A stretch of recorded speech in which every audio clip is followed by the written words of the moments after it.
Hi, I'm Jennifer Douglas.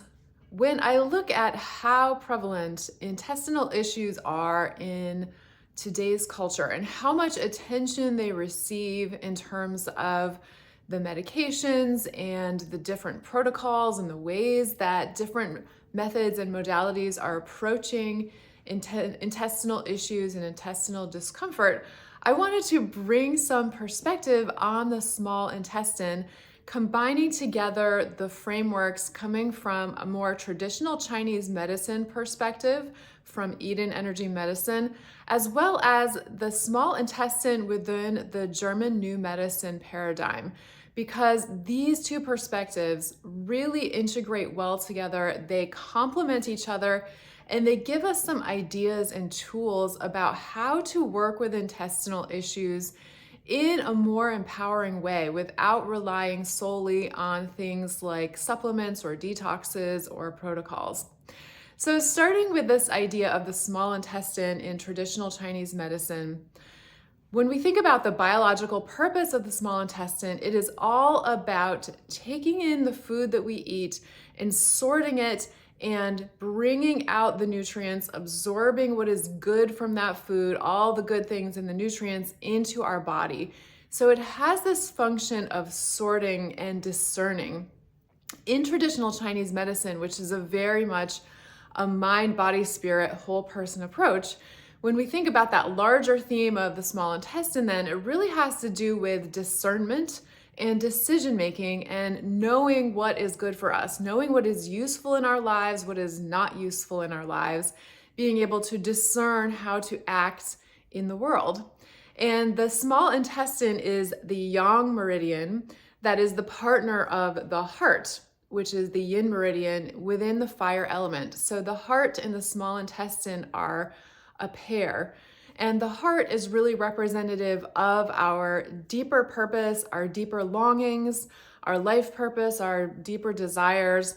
And the small intestine is really all about how we act out those ideas in the world, how we act out who we are. It's the more outward facing part of that fire element. So when we think about the small intestine and that sorting mechanism, it gives us a really great window into seeing how intestinal difficulties and intestinal issues might have something to do with how we're acting out our purpose in the world and our issues of discernment and decision making. Should I or shouldn't I? What's the best path for me? So I want to bring that over into the German New Medicine paradigm. And if you are new to GNM, I recommend going over to my longer video that explains what GNM is and gives you more of a foundation there.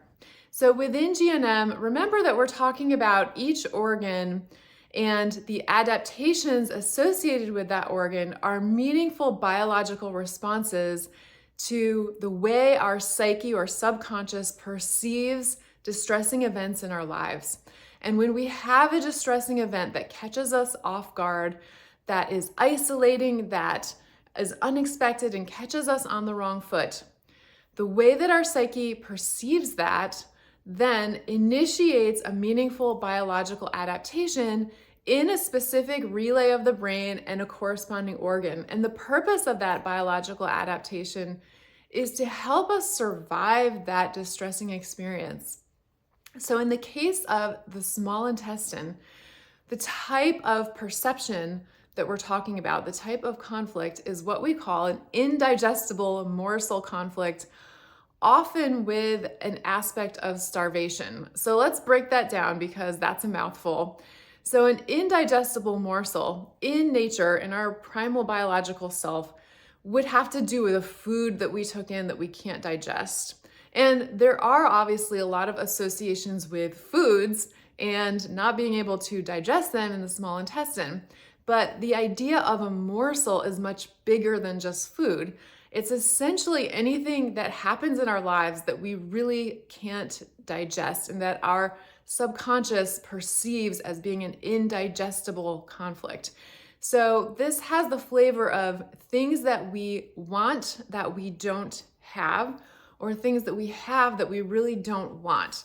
So some examples might be if we don't have a job right now, but we really want a job, then that indigestible morsel might be getting turned down from a job. That's distressing, unexpected event of getting turned down from a job might be perceived as an indigestible morsel. Also, think about relationships. If we're in a relationship and we have a fight with a partner and we realize we are just not seeing eye to eye at all on a certain issue, that distressing experience of that fight might be an indigestible morsel that our psyche is not able to take that in and assimilate it and digest it. So there are a lot of things in our lives that can become associated with an indigestible morsel, and that's on the subconscious level. So what happens when we have that indigestible morsel conflict?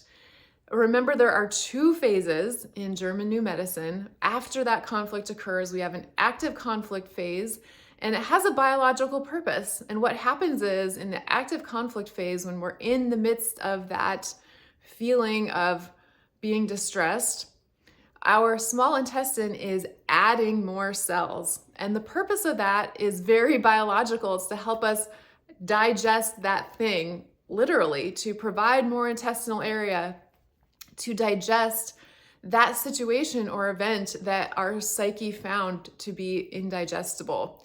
And that adding of cells will go on as long as we are actively in that conflict situation from our perceptual point of view.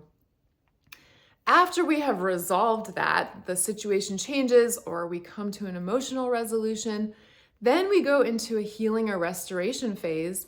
And with the small intestine in that healing restoration phase, we have fungi and bacteria that help to break down those extra cells that were built in the small intestine and bring us back into a state of homeostasis to return us to kind of our normal rhythm. So with the small intestine program, what we tend to see is in the active conflict stage, we get a lot of that like really intense bloating, constipation, intestinal discomfort. And then with the healing restoration phase, that's when we get diarrhea, cramping, nausea going on, because our body is then restoring and it's breaking down those extra cells. So that is the two-phase pattern of the small intestine program. So a lot of people would be asking at this point, so what if I've had like intestinal issues like this over a long period of time? What if it becomes a chronic issue and I kind of keep going through this pattern? So what we would do then is we start to look and see, when did that start? We do the detective work and go backwards and see, was there a point in your life where that really started for you? And it may take some digging to figure out when that was. And we try to see what was going on that may have initiated that program. And then what is keeping it alive? So what is re-triggering it to happen over and over again? So we try to find those triggers or those things in your life, those events, those thought patterns, those literal foods or things that are re-triggering that program to run over and over again. And when we do that, we can then help to stop the program from rerunning. So we want to come to a point where it's not getting triggered and triggered and triggered and triggered and going through those two phases and producing all those symptoms over and over again. So a big question with GNM is, what about food sensitivities, food allergies, like gluten intolerance or dairy intolerance or any kind of thing like that causes a digestive symptom? Now, GNM looks at these and says, absolutely, that food has become a trigger. But the question that GNM asks that most other methods don't ask is, why is that food a trigger? Is it because our bodies are inherently unable to digest it? And GNM would say, no, that's not the case. What has happened is that food has been picked up by the subconscious as a warning sign or a trigger that is linked to a past distressing event. And then every time that food is reintroduced into our body, it re-triggers that biological adaptation in the small intestine to occur. And then we get those healing symptoms of the diarrhea, the vomiting, the cramping, because our body is responding by saying, in a previous situation, when that food was around, there was something scary or shocking that took place. And so the body is trying to protect. So I'll give you a quick example of this. So let's say there's a kid and she's eating dinner with her parents, and her parents get into a gigantic argument, and there's a lot of just loud shouting and things going on. And for that kid, that could be a shocking experience where they feel caught off guard, distressed, isolated in the moment.